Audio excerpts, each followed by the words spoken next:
You can stand there all day, but that car is not leaving this station until I decide it does. Officer Daniel Hargrove said it loudly enough for everyone in the front lobby to hear, and the room changed immediately. A clerk stopped typing. A man near the vending machines lowered his newspaper. Two people waiting near the records window turned their heads.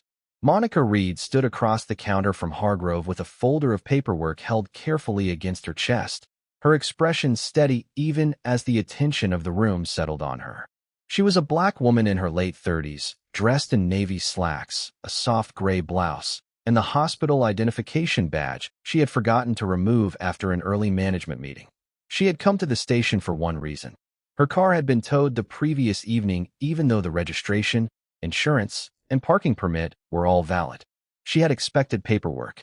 She had not expected humiliation. "Officer, I brought everything your department asked for," Monica said. Her voice was low, controlled. "The registration is in the folder. So is the insurance card." Hargrove barely looked at the documents. "That is what you say?" Monica paused. "You can read them." A faint smile appeared on his face. "You think showing up with a folder makes the situation disappear?" Monica did not answer immediately. She had learned years ago that some people treated patience as weakness because they had never understood how much discipline it required. "I am asking you to explain why the vehicle is still being held." Hargrove leaned against the counter.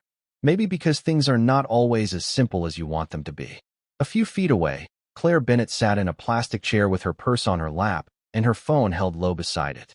She had come to the station to request a copy of an accident report. At first, she had barely noticed the conversation. Then she heard Hargrove's tone change. Then she watched him dismiss the documents without reading them. Claire unlocked her phone. The camera opened silently. She lowered the brightness and angled the lens toward the counter. Monica could not see what she was doing. Hargrove certainly did not. "May I have your name and badge number?" Monica asked. His smile disappeared. "Why?" "Because I would like the details documented." "Documented?" He gave a short laugh. "You planning to file some kind of complaint because you did not get your way?" Monica tightened her grip on the folder but kept her voice even. "I am planning to make sure there is a record of this conversation." Hargrove glanced toward the waiting area, clearly aware that people were listening. Instead of lowering his voice, he raised it. "People come in here every day thinking rules should change for them." Monica looked directly at him. "Which rule am I asking you to change?" For half a second, he had no answer. Claire's phone continued recording. The red timer climbed past 40 seconds. Behind Hargrove, Sergeant Paul Turner stepped through a side doorway and slowed when he saw the gathering attention. Hargrove looked toward him, then back at Monica. "You need to stop making this difficult." Monica's expression did not change.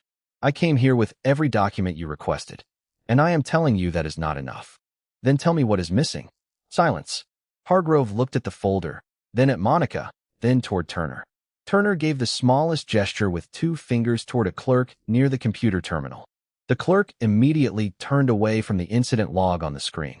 Claire noticed. Her phone caught it. Monica did not. "Not yet." Hargrove straightened and said, "Maybe the problem is that you do not understand how things work here." Monica's eyes narrowed slightly, but her voice stayed calm. "Then explain it to me." Claire watched from across the room, holding the phone steady. She had begun recording because the moment felt wrong. Now she realized she might be capturing something much larger than one rude conversation. Monica Reed let the silence sit between them for a moment, refusing to fill it for Officer Daniel Hargrove. The station lobby had become unusually still, the kind of stillness where every small sound felt louder than it should. A printer clicked behind the records window. Someone shifted in a plastic chair. Claire Bennett kept her phone low beside her purse, the camera angled just enough to hold Hargrove, Monica, and the edge of Sergeant Paul Turner in the frame. Monica opened her folder and placed the registration on the counter. "This is current." Then the insurance card. "This is current." Then the parking permit. "This was issued by the city 6 months ago." Hargrove glanced down but did not pick up any of them. "You keep repeating yourself." Monica looked at him. "Because you keep avoiding the question." His expression tightened. "And what question is that? What specific rule am I violating?" Hargrove exhaled through his nose and looked toward Turner as if expecting support. Turner stayed near the side doorway, watching the room more than the documents. "There was an issue with the vehicle," Hargrove said. "What issue?" "It was flagged." "For what?" He paused. Review. Monica's eyes narrowed slightly. Review for what? Hargrove's irritation became more visible. Ma'am, you are not entitled to every internal detail just because you ask. Monica kept her voice even. I am asking why my property is being held. Claire watched Hargrove glance toward the clerk near the terminal. The clerk had turned away from the incident log after Turner's earlier gesture, but the screen was still visible from the waiting area. Claire could make out an open entry with a blank field where a reason should have been listed. She shifted the phone slightly. The timer passed 2 minutes. Hargrove tapped one finger on the counter. Here is what is going to happen. You are going to wait while we verify the information. Monica looked around the lobby, then back at him. How long? As long as it takes. Who is verifying it? We are. Which office? Hargrove gave a dry laugh. You always ask this many questions? Monica's grip on the folder loosened. When someone is keeping my car without explaining why, yes. A man near the vending machines looked down, but his expression had changed. Claire noticed that too. The room was no longer simply watching Hargrove. It was evaluating him. Turner finally stepped closer. Daniel, let me see the paperwork. Hargrove looked at him. I have it handled. Then let me see it. For the first time, a hint of uncertainty crossed Hargrove's face. He pushed the registration toward Turner. Turner scanned it, then the insurance card, then the permit. Everything here looks current. Hargrove replied quickly. That is not the whole issue. Monica turned toward Turner. Then what is the whole issue? Turner hesitated. Hargrove answered before he could. The tow report has inconsistencies. Which inconsistencies? Monica asked. Again, no answer. Claire's camera caught the pause. Then it caught something else. Turner looked toward the clerk and made another small motion, this time toward the monitor. The clerk reached for the mouse and closed the incident screen. Claire felt her stomach tighten. She had worked in administrative compliance before. She knew the difference between someone tidying paperwork and someone trying to control what remained visible. Monica still had not seen it. Her attention was on Hargrove, who had started talking faster now.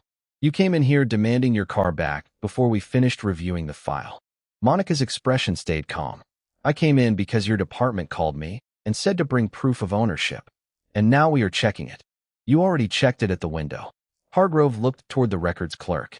The clerk said nothing. Monica continued. If there is another reason for the hold, write it down. That request changed the room again. Hargrove stared at her. Write what down? The legal or administrative reason you are refusing to release the vehicle. Turner looked at him. Claire's phone kept recording. Monica slid a blank sheet from her folder onto the counter. Put it in writing. Hargrove did not touch the paper. He did not smile either. Claire watched the red timer reach 3 minutes and 21 seconds, and in that moment, she understood why the silence mattered. Monica was not losing control. She was forcing everyone else to choose what they were willing to put on the record. Hargrove stared at the blank sheet Monica had placed on the counter, but he did not reach for it. Instead, he looked towards Sergeant Paul Turner as if waiting for the older man to rescue the situation. Turner said nothing. That silence carried more weight than an argument. Monica kept both hands visible on the counter and waited. You said there was an inconsistency, she said. Put it in writing. Hargrove's jaw tightened. This is not how police business works. Monica's voice stayed level. Then explain how it works. Claire Bennett adjusted her phone slightly, careful not to draw attention. The recording timer passed 4 minutes. She could now see the incident terminal again from the edge of the frame, but the original screen had been closed. The clerk behind the desk avoided looking toward Monica. That bothered Claire more than anything Hargrove had said. Hargrove leaned closer to the counter, lowering his voice. You need to understand something. We are trying to help you. Monica looked at him. By keeping my car without giving me a reason? By making sure everything is legitimate. You have my registration, insurance, identification, and city permit. Paper can be wrong. Monica glanced toward Turner. Is there any indication mine is wrong? Turner hesitated. Not that I can see. Hargrove turned sharply toward him. Paul. Turner's expression stayed controlled. She asked a direct question. Monica nodded once. Thank you. Hargrove looked back at her, now visibly irritated that the exchange was no longer moving according to his rhythm. You are making this harder than it needs to be. Monica took a slow breath. No, I am asking you to document a decision. Claire felt something settle in her mind. That was the real conflict. Not the car, not the folder, not even Hargrove's tone. Monica wanted a record. Hargrove wanted discretion without explanation. Claire knew enough about compliance work to recognize the difference. She shifted her chair a few inches, bringing Turner and the records counter more clearly into view. Hargrove noticed the movement. His eyes flicked toward her. "Ma'am, are you waiting for something?" Claire looked up calmly. "An accident report." "Then wait for your report." "I am." He held her gaze for a second, then turned away. Claire's pulse quickened, but her hand stayed steady. Monica had noticed the exchange now, though she gave no sign of it. Hargrove gathered Monica's documents into a loose stack. "Here is what I can do. I can have someone review this later today." Monica looked at the clock above the lobby door. "Your department told me the vehicle was cleared for release this morning." Turner looked toward the clerk. "Is that true?" The clerk swallowed. The system showed cleared at 7:46. Hargrove froze. Monica's eyes moved slowly back to him. "Then why is it still being held?" No one answered. Claire's phone captured every face. Turner stepped toward the terminal. "Pull up the tow authorization." The clerk hesitated again. "It was open a minute ago." "Open it again." The clerk clicked through several screens, then stopped. "It is not there." Turner's expression changed. "What do you mean it is not there?" "The entry is gone." The room seemed to lose all sound. Hargrove looked toward the monitor. Monica did not raise her voice. "Was it deleted?" The clerk shook his head quickly. "I do not know." Turner leaned closer to the screen. "Check the audit trail." Hargrove interrupted. "This is turning into a technical issue. We do not need an audience for it." Monica looked at him. "I think we passed that point." Claire's thumb hovered near the stop button, but she did not press it. The incident had shifted from humiliation to something else entirely. Hargrove had wanted the room to believe Monica was difficult. Now the room was watching a record disappear while she stood there asking the same calm question she had asked from the beginning. What exactly were they trying so hard not to write down? Turner did not answer Monica's question right away. He moved behind the records counter and looked at the monitor himself, scrolling through the audit screen with the clerk standing beside him. Hargrove stayed near Monica, but the confidence in his posture had changed. He was no longer performing for the room. He was watching the screen. Claire Bennett noticed that immediately. She kept her phone steady, the camera still running, while pretending to glance toward the accident report window. "There should be a history entry," Turner said. "Every change leaves one." The clerk clicked again. "I see the clearance at 7:46. Turner leaned closer. "And after that?" The clerk hesitated. "There is a manual hold at 8:12. Monica looked at Hargrove. "Who entered it?" The clerk did not answer. Turner did. "Daniel." The room went quiet again. Hargrove's face hardened. "I put the hold in because the situation needed review." Monica's voice remained controlled. "Before or after I arrived?" Turner checked the timestamp. "Before." Monica took that in slowly. "So my vehicle was cleared. Then you personally placed another hold on it before I walked through the door." Hargrove crossed his arms. "That is within my authority." "For what reason?" "I told you. Review." "What triggered the review?" He looked toward Turner. Turner looked back at the screen. "There is no reason field completed." Claire felt the significance of that sentence before anyone else moved. She had spent enough time around compliance documents to know what an empty field could mean when the decision attached to it affected someone's property. Monica did not rush. "Can the reason be added later?" she asked. Turner glanced at the clerk. "Technically, yes. But the change history would show when it was entered." Hargrove frowned. "This conversation is over." Monica looked at him. "You cannot make the record disappear by ending the conversation." Hargrove's eyes moved toward the waiting area and stopped on Claire. For the first time, he seemed to notice how her phone was positioned. "What are you doing?" Claire's stomach tightened, but she kept her expression neutral. "Waiting. With your phone pointed over here?" Several people turned toward her.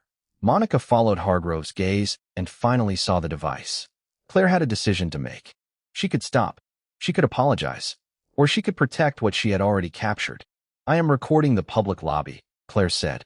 Hargrove's expression changed. "Turn that off." Claire looked at Turner. "Is recording prohibited here?" Turner hesitated. "There is no posted restriction in the public lobby." Hargrove turned toward him. "Paul." Turner did not back away from the answer. "There is not." Claire kept recording. Hargrove lowered his voice. "You need to delete that." Claire felt her pulse rise, but her hand did not move. "Why?" "Because this is police business. It is happening in front of the public." Monica looked from Claire to Hargrove. She understood now that someone else had been preserving what she had been trying to place on paper. Turner stepped between the counter and Hargrove's line of sight. "Daniel, leave the phone alone." Hargrove stared at him. "You think this is helping?" Turner's expression was different now. Less cautious. More concerned. "I think we need to stop making this worse." Hargrove gave a short, frustrated breath and looked toward the clerk. "Pull the incident file and move this discussion to the back." Monica immediately said, "I would like a copy before anything is changed." Turner nodded. "That is reasonable." The clerk began printing. Hargrove's eyes narrowed. "You are taking her side now." Turner shook his head. "I am taking the record's side." Claire almost missed the next detail because the printer started. On the monitor, a second line appeared beneath the manual hold. Another user had opened the file at 8:19, just minutes after Monica entered the station. Turner pointed at it. "Who is account P. Turner?" The clerk looked at him. Turner's face went still. "That is mine." He looked toward Hargrove. "I never opened this file." Monica's expression changed for the first time. Not fear. Recognition. Claire zoomed in slightly on the monitor. Hargrove looked at the screen, then at Turner, then toward the hallway leading deeper into the station. No one spoke. The issue was no longer whether Monica's car had been held without explanation. Someone had used a supervisor's account while the argument was happening in the lobby. Claire watched Hargrove's face carefully. He had spent the last several minutes trying to control the conversation. Now the station's own system was beginning to tell a story he could not control. Claire Bennett kept recording as Sergeant Paul Turner stared at the audit log, his own username glowing on the screen beside an action he insisted he had never taken. For the first time since Monica Reed entered the station, Officer Daniel Hargrove looked less irritated than uncertain. He glanced toward the hallway, then toward the clerk, then back at Turner. "Maybe you forgot," he said. Turner did not look at him. "I did not forget." The clerk moved the cursor over the entry. The account opened the file at 8:19 and accessed the hold record. Turner checked his watch. "At 8:19, I was standing in the lobby." Monica looked toward Claire's phone, and she was recording. Hargrove's eyes followed hers. Claire felt the weight of his attention, but she did not lower the device. The timer had passed 7 minutes. Every second now felt less like a witness to one argument and more like a timestamp attached to something larger. Turner faced the clerk. "Can you tell which terminal was used?" The clerk nodded slowly and opened another system window. "Terminal 6. Turner's expression changed. "That is in the report room." Hargrove stepped closer. "This could be a system error." Turner finally looked at him. "Then we document the error." Monica heard the shift immediately. Turner was no longer trying to calm Hargrove. He was protecting the record. The printer finished producing Monica's paperwork, and the clerk placed the pages on the counter. Monica reviewed them carefully. "The manual hold is here," she said, "but there is still no written reason." Hargrove exhaled sharply. "We have already been over this." Monica looked at him. "And it still has not been answered." Claire saw Turner's eyes move toward the hallway again. Someone deeper inside the station had accessed the file while everyone in the lobby was distracted. Whether it was innocent or not, Claire knew she could not risk losing what she had captured. She lowered her phone for the first time, not to stop recording, but to save a copy. Her thumb moved across the screen beneath her purse. She uploaded the video to secure cloud storage, then opened a contact she had not used in almost a year. Rebecca Sloan, an attorney Claire had worked with during a civil rights compliance case at her former job. Claire typed one sentence. "I may have recorded improper police conduct and possible record manipulation inside a public station. Can you review this?" She attached the video and pressed send. Hargrove noticed her looking down. "I told you to stop recording." Claire looked up. "You told me to delete it." "Same difference." "No," she said quietly. "It is not." Turner stepped forward. "Daniel, enough." Hargrove looked at him in disbelief. "You are letting a stranger record inside our station while we are dealing with internal records." Turner replied, "She is in the public lobby, and right now I am more concerned about why my account accessed a file without me." Monica stood quietly with the printed pages in her hands. She had been humiliated when she arrived, treated as though asking questions made her difficult. Now she watched the institution around Hargrove begin questioning itself. Her phone buzzed inside her purse, but she ignored it. Claire's phone buzzed a second later. A reply from Rebecca appeared. "Do not alter the original file. Send me the exact location and current time." Claire did. Then another message arrived almost immediately. I am forwarding this to a federal civil rights contact. Preserve everything.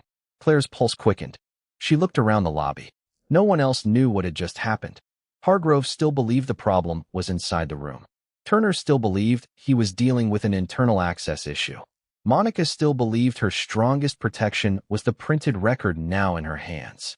Claire looked through the glass front doors toward the street outside, then back at her phone.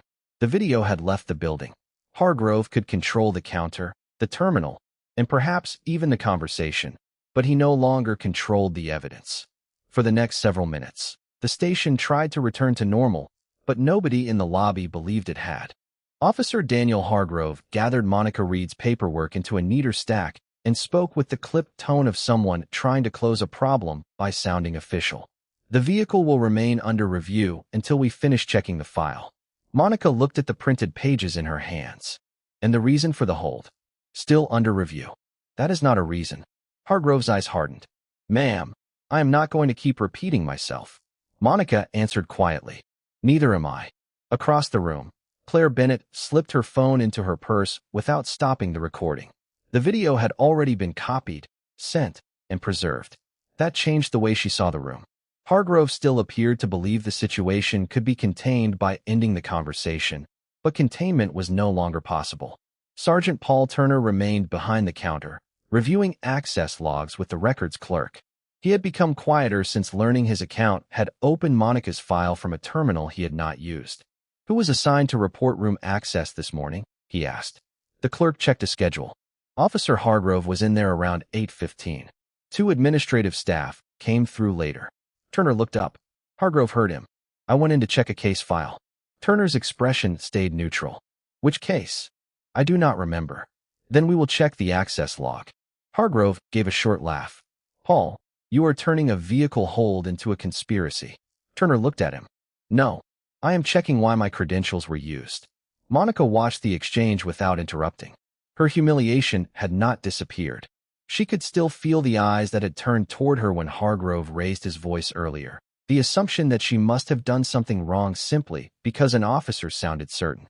But now certainty was beginning to lose its power. Facts were replacing it one line at a time. Claire's phone buzzed inside her purse. She did not check it immediately. Hargrove noticed. Are you sending that video somewhere? Claire met his eyes. I have preserved a copy. To who? Someone qualified to review it. His face changed. You need to understand that sharing partial footage can create false impressions. Claire replied. Then the full footage should help. Turner looked over. Claire, do not edit or delete anything. I will not. Hargrove shook his head. This is unbelievable. Monica looked at him. What part? Everyone acting like I did something wrong because I asked questions. Monica's voice remained measured. You were not only asking questions. You were refusing to answer them. That sentence stopped him. Turner looked back at the monitor. I found another access entry. The clerk leaned closer. What time? 8:26. Turner's brow furrowed. Same report room terminal. Hargrove said nothing. And what was changed? Monica asked. Turner read the screen carefully. A note was added to the vehicle file. Hargrove stepped closer. What note? Turner looked at him before answering. Subject became argumentative during release inquiry. Additional verification recommended. Monica stared at the screen. Then at Hargrove. I was standing right here at 8:26. Claire's stomach tightened. She remembered the exact moment. Monica had been speaking calmly. Hargrove had been the one raising his voice. Turner's expression shifted from concern to something deeper. Who entered the note? The clerk checked the user field. Officer D. Hargrove. The lobby fell silent. Hargrove looked at the monitor, then toward Monica. That is standard documentation. Monica held his gaze. Then the recording will show whether it is accurate. Claire finally checked her phone. A new message waited from Rebecca Sloan. Federal contacts have the video. Preserve your device.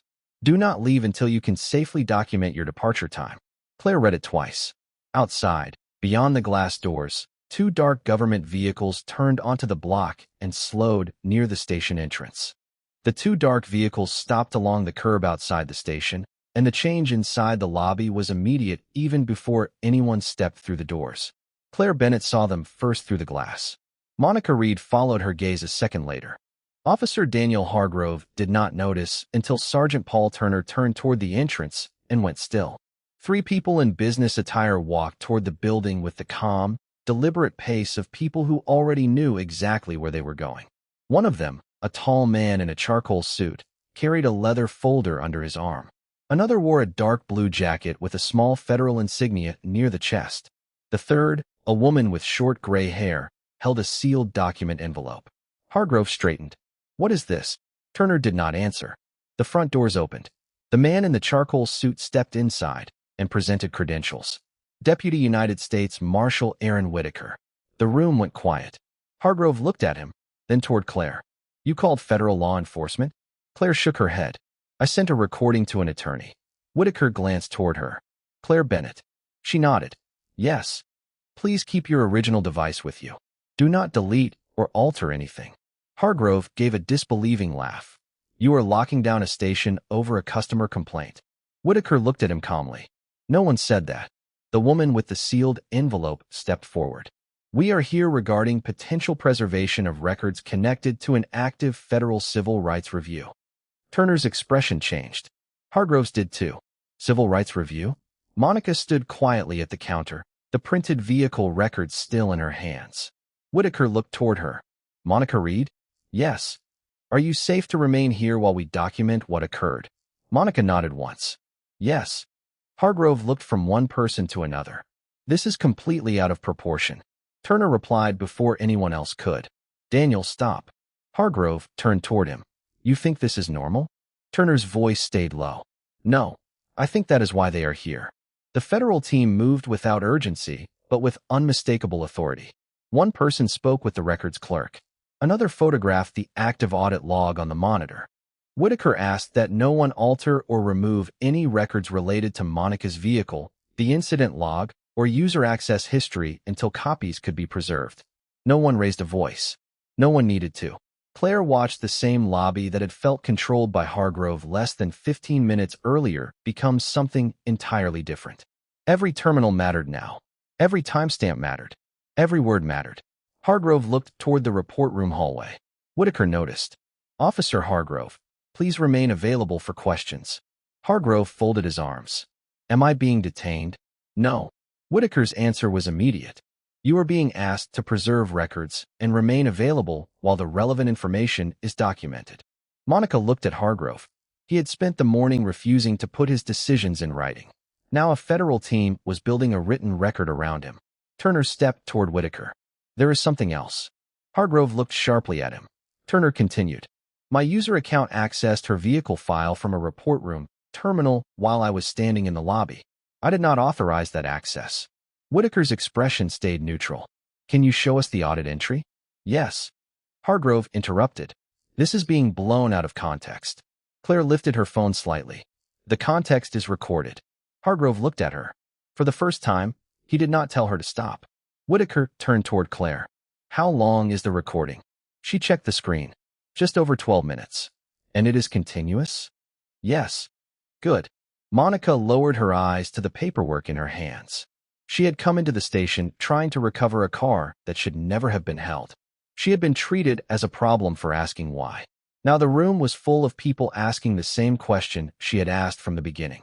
What happened? When did it happen? And who was willing to put the truth on the record?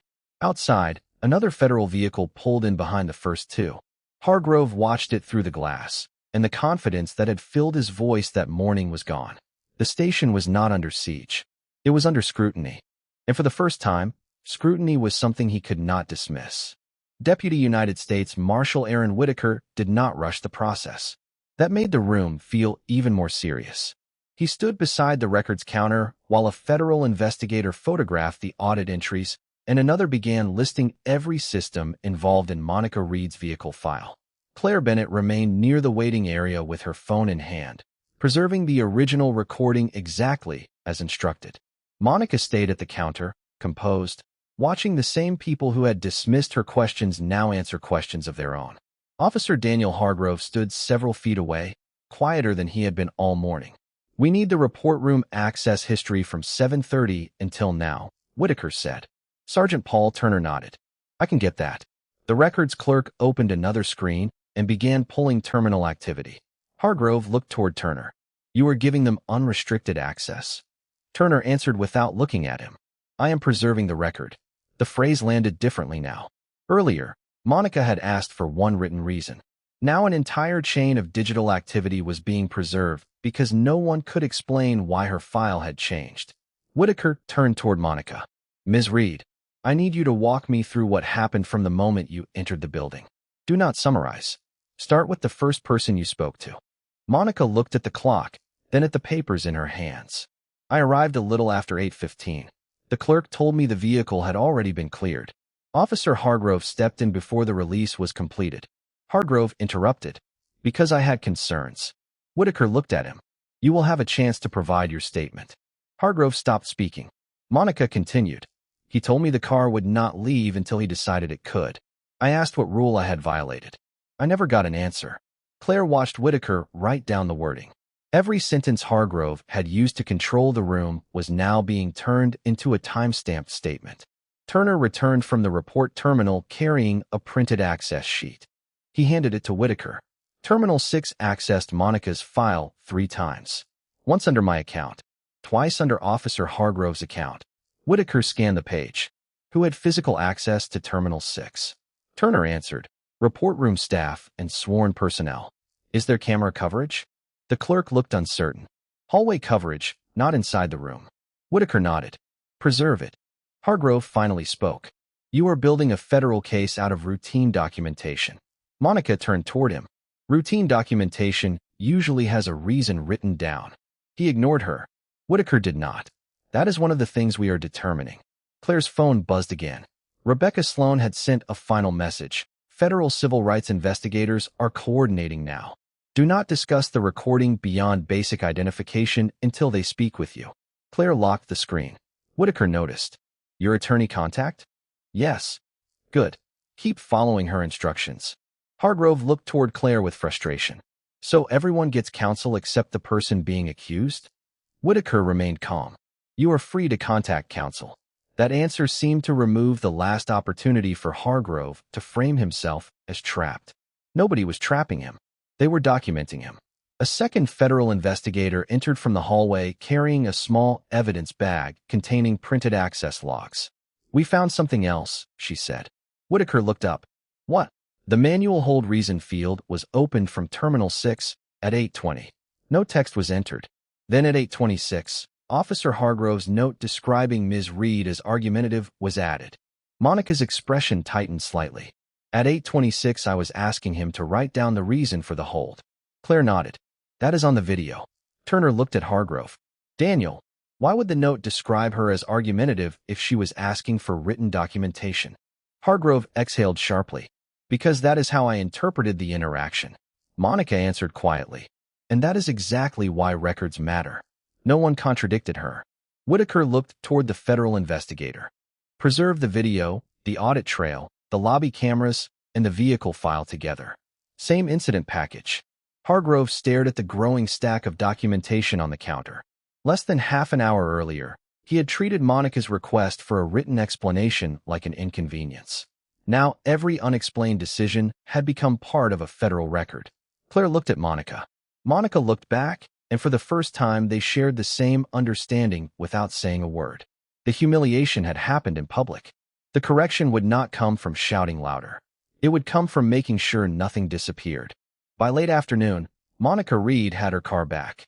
The release order was corrected, the unexplained hold was removed, and the records connected to the incident were preserved for federal review.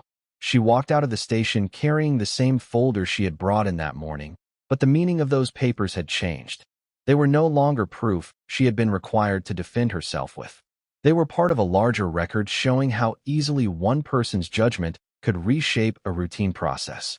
Claire Bennett left separately after giving federal investigators the original video file and a written statement describing what she had witnessed. Before she stepped outside, Deputy United States Marshal Aaron Whitaker thanked her for preserving the footage without editing it. "The details matter," he told her. Claire looked through the lobby window toward Monica. "That is why I kept recording." Over the following weeks, the review widened. Investigators compared vehicle holds, complaint files, user access logs, and prior reports from the station. Several records showed similar patterns: vague explanations, missing documentation, and decisions entered after citizens challenged how they were being treated. Sergeant Paul Turner cooperated fully. He admitted that he had seen small inconsistencies before, but had treated them as isolated problems. Now he understood how silence could help a pattern survive. Officer Daniel Hargrove was reassigned away from public-facing duties while his conduct and previous reports were examined. He was not condemned by rumor or punished by a crowd. He was required to answer questions with records in front of him, the same kind of questions Monica had asked when no one wanted to answer her.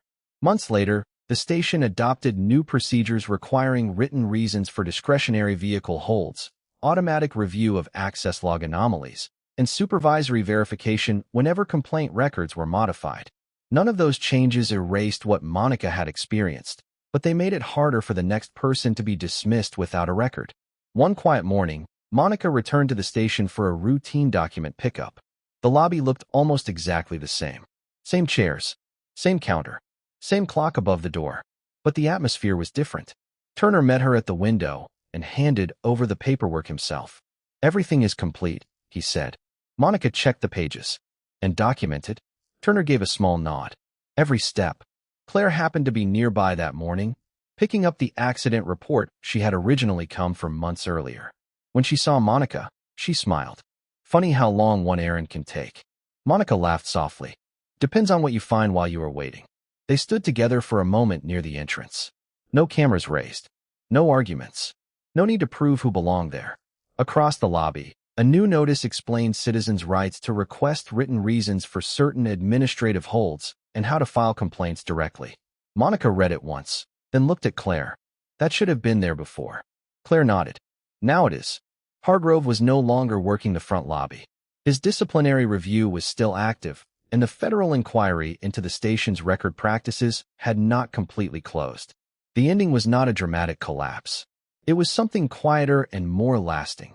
Procedures changed, records stayed visible, and people who once looked away learned to pay attention. Monica stepped through the glass doors into the afternoon sun with Claire beside her. Months earlier, Hargrove had controlled the room because he believed his voice carried more weight than hers. He was wrong. He controlled the room for 20 minutes. The recording controlled what came after.